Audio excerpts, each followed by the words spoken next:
In this episode of my YouTube workflow series, we're going to be looking at ClickUp and how it basically links all of my workflow pieces, tasks, roles, people, how that sort of bounces off each other in terms of when we get an idea to do a video, all the way down to getting it shot, getting it done, doing the research beforehand, and then actually getting uploaded so that you can watch it on YouTube here, but also how do we get that content repurposed into a blog article and having all these social media snippets where you see me everywhere and you're sick of the sight of me. All that and a whole lot more, but before we get on with the video, please consider liking and subscribing and hitting that notification bell so that you can keep informed as soon as a new video of mine comes out. Ready to get on with it? Let's go. Hit it. So if you have a look here inside ClickUp, I've hidden all of the other spaces. Spaces are basically things where we organize our main chunks of functions, whether it's a YouTube as a product that we're dealing with, or marketing, operations, other projects that we're working through, tasks that are just related to me and my executive assistant. These are where we would put all the spaces and we would group them up in here.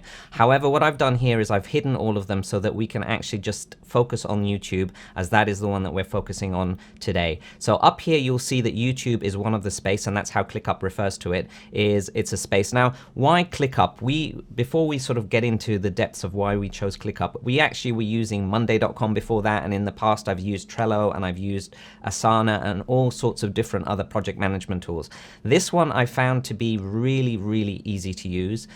It sort of had documents in there where you could integrate SOPs, you had the ability to do automations and integrations, and it was just so much simpler to be able to actually even deal with documents on our Google Drive as well as Dropbox and so on and so forth. So we decided to move from Monday.com to ClickUp, and basically here we are. So, right, if you have a look here, how ClickUp defines these is essentially a couple of things. They have spaces where we basically had essentially a function where we will say function of marketing or operations.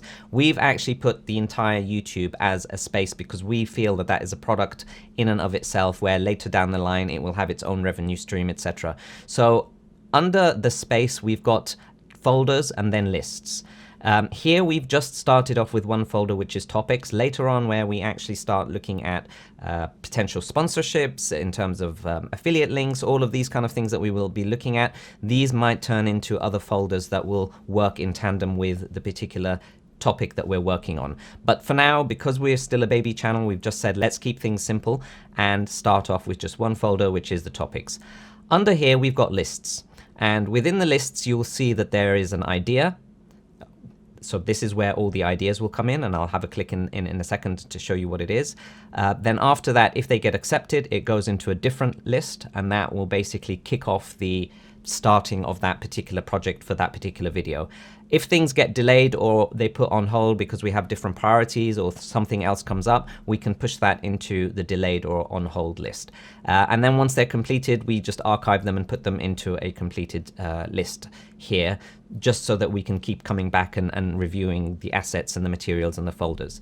So if you have a look at the overview here, when I click at the YouTube sort of space, we'll have essentially a set of tabs up here where we can actually see a few things.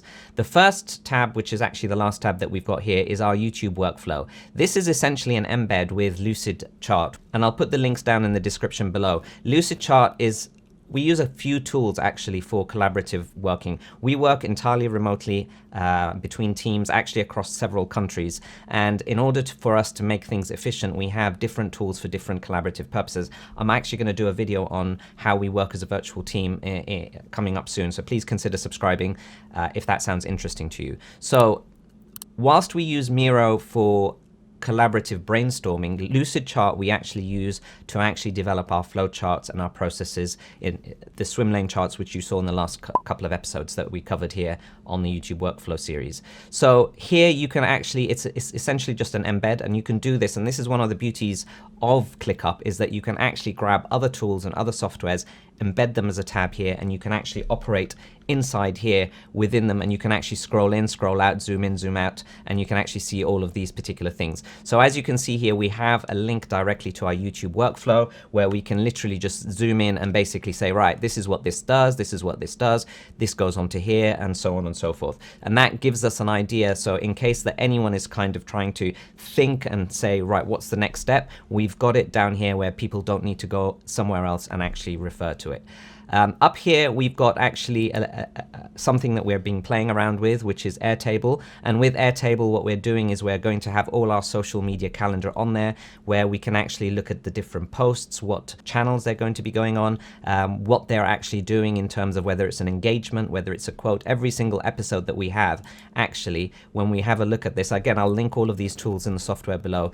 What we have down here, where we can actually say it's by sort of by post status, we can actually group them by episode. So this is episode 20, 21, 22, and we make sure that we've got a different sort of a quote, an engagement piece, an image, and a couple of video teasers, and we can group them in the way that we want to group them by. So if we want to actually have a look at the engagement, the teasers, the teaser A, teaser B quotes, and as well as the other ones where it's just a thumbnail image, we are aware of doing that. And we can also, of course, see when it happens as a calendar and when they're going to go out. And the beauty of this is that you can just export this into a CSV and it will go straight into your content calendar, whether you use something like Hootsuite, Buffer, or Sked.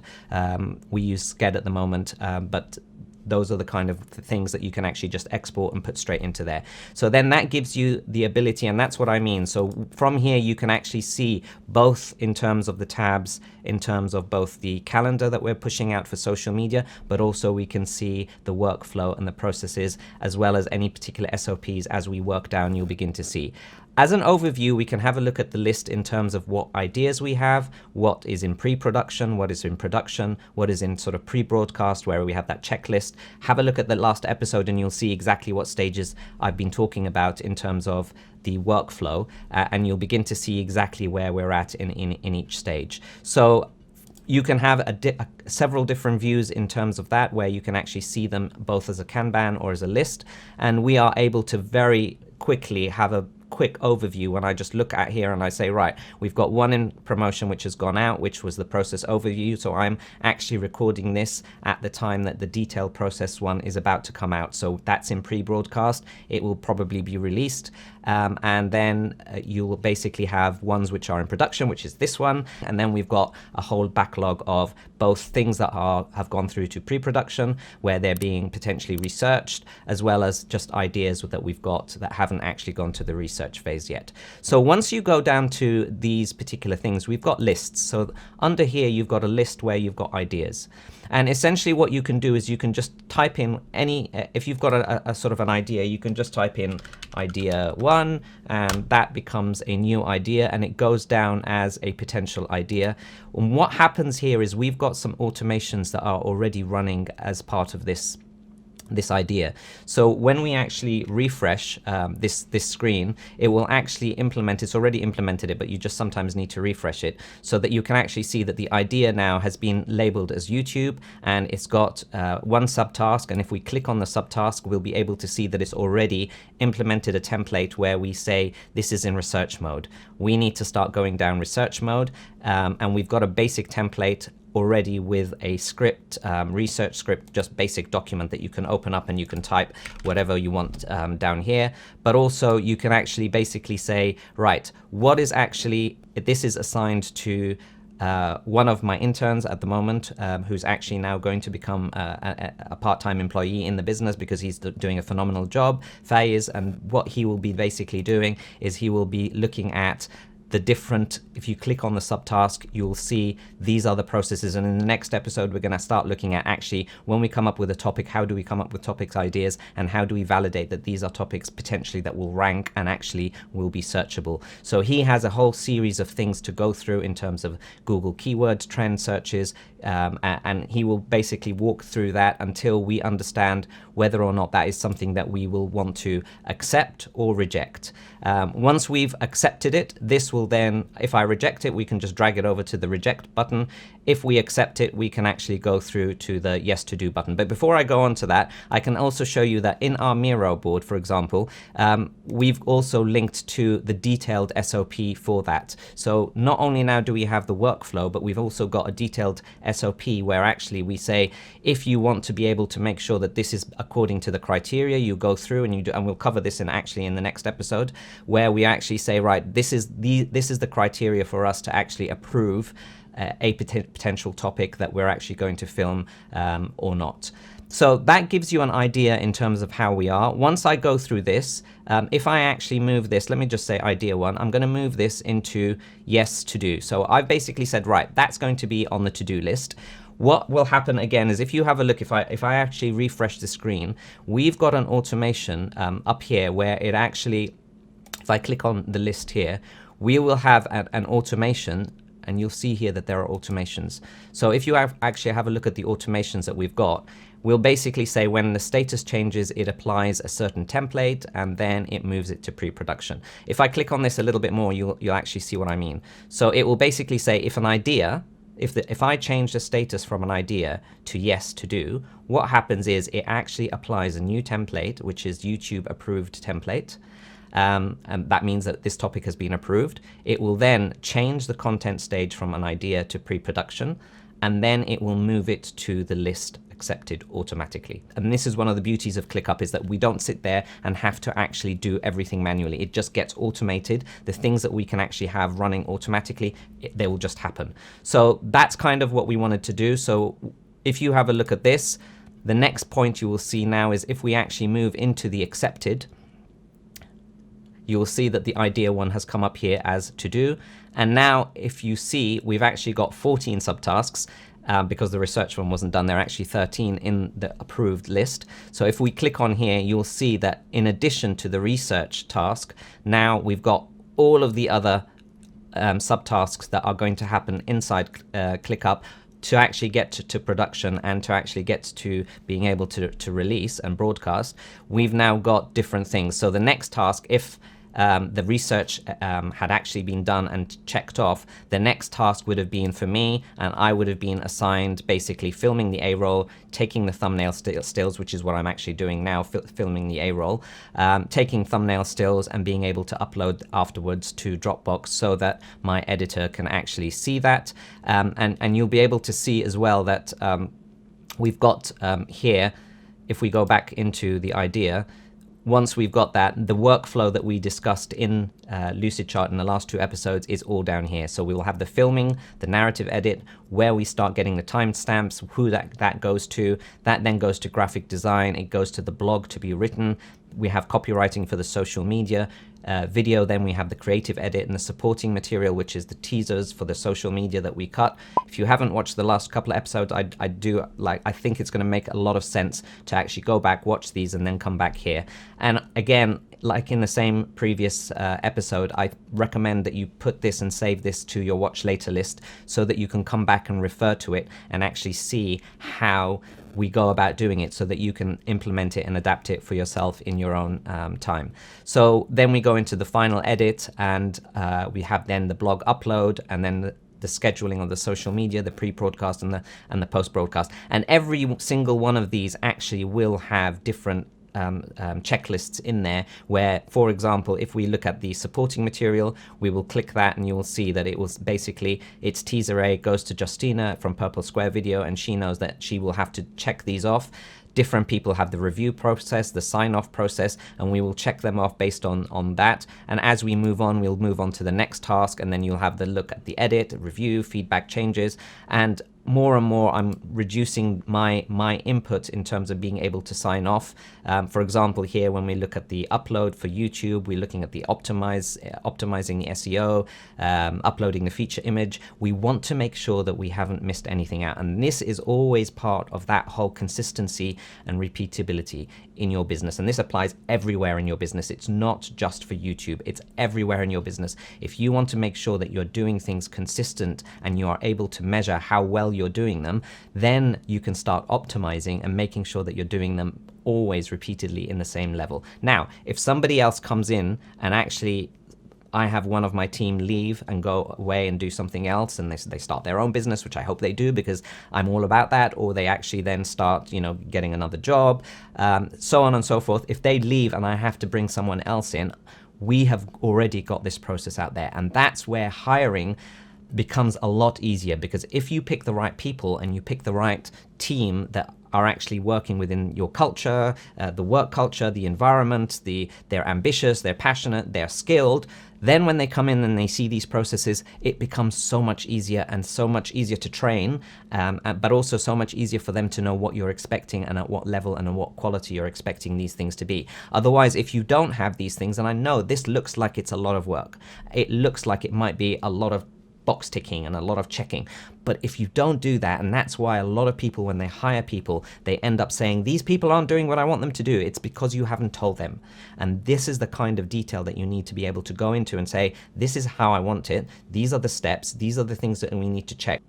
Even at the pre-broadcast stage, we're basically going to have a whole bunch of checks where we basically say, right, make sure this, check playlist, check this, add the cards, add the latest thing, upload. And we have these checklists in there all the time to make sure that everything is looked after and everything. So when we release, and if that has not been checked off and something goes wrong, then we know, actually, what happened here. And that's where you start optimizing your processes to make them more effective, and optimizing your systems to make them more efficient. And I talk about that in my systems and processes video. So if you haven't seen that one, also have a look at that. Right, so once we've got this, now we've got a couple of things under the accepted items here. We've got the ability to see this as a status in terms of to do, in progress, review, and then complete. We want to make sure that things are very simple. We don't want to sit there and have like a billion stages inside ClickUp. We just want to keep things very, very simple and very, very straightforward. So in addition to being able to have oversight over our tasks, subtasks, roles, who's doing what in our entire YouTube workflow process within ClickUp, we also wanted to keep an eye on the timeline. And that's partly actually my fault, because I used to like film last minute and pass over my video and say, here, can you like write an article, edit it, and do social media and all of that in 20 minutes, please, because we're about to launch. And they would just come back and laugh at me and say, that's not possible. So what I wanted to do is we wanted to make sure that we have a clear understanding of the timelines, of how much it takes certain things to happen, what dependencies we have, so certain things can't happen before this thing happens first. And the best way we wanted to do that was to represent that on a Gantt chart inside ClickUp. So as we can see here, this is a list of the accepted topics we have presented in Gantt format. And essentially all it's doing is it's telling us when it's going to start, when it's going to finish, and the time it's going to take in between to be able to actually complete that project satisfactorily. But what we can also do is we can actually click on each of the particular topics and expand it out, and within there we'll be able to see exactly the subtopics inside them with all the dependencies. And because their subtasks are dependent on one another in terms of we cannot actually do this particular task, like we can't actually do any editing until we do the filming. Once it knows all of these dependencies, you can link them all up in there. What you can do is essentially when you start moving these particular tasks inside and you say, actually, I don't want it to start here, I want it to start a little bit later down, you'll see all of the other subtasks are moving in tandem with it. But we can also do it at different stages, whether you want to do it at the entire project or particular subtasks inside. You can also, that's looking at the start date, but what you can also do is you can double click on side and actually go to the due date, and what you can say is, right, actually I don't want the due date to be here, I want it actually to be in 2 weeks further down the line. And when you click on close, what it will do is it will say, well, shall we change all the subtasks to match the new sort of due date that you've got or not? And if you say yes, it will basically update it and do it as such. So what you can actually see is we've now got oversight in terms of the tasks, the roles, who's doing what, in what order are they being done, and to what standard that we want them to be done, and also how long it's going to take approximately for each one to happen, what kind of dependencies we have, for example, with each of these subtasks that we have in that. And that gives us an idea now where we can actually, if somebody comes in and is doing this to replace somebody else in a different role, they will come in very, very easily and be able to see, right, I fit into these particular subtasks. This is what's expected from me. I need this information first to have been done.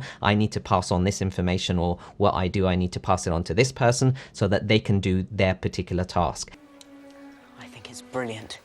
And that's what you should be doing. And remember, this is just a case study that we're doing here for YouTube as a business unit within our own business that we've got within CEO Entrepreneur. But you can do this not just for YouTube. You can do this all across the board inside your business, where you need to basically say, right, what are the processes that I'm doing? What is it, the systems that I'm going to put in place? And once you've found out how to make them efficient and effective, you basically sit there and you just do it time and time again. But this is by no stretch of the imagination the end of the road. Even for us, we're going to be continuously improving the processes, continuously analyzing and making sure, is this being done right? Can we do it better? Can we improve it? And that consistent repeatability, but also that way that you optimize and streamline things, that's where you start really being able to build your business. Now, so far what we've done is we've covered the workflow and we've covered the way that we present it inside a project management sort of tool such as ClickUp. The next episode, we're going to start looking at each of these stages and breaking them down. So the next one we're going to be looking at are, how do we come up with the topic ideas? How do we know they're going to rank? And then after that, I'm going to be looking at my equipment. How am I videoing this? And then after that, we're going to be looking at the editing side and then the repurposing side. So please stick around. If you're finding this very valuable, please hit that like button and consider subscribing, hitting the notification bell so that you can stay in touch with every time a new video comes out on this channel. I'll see you next time.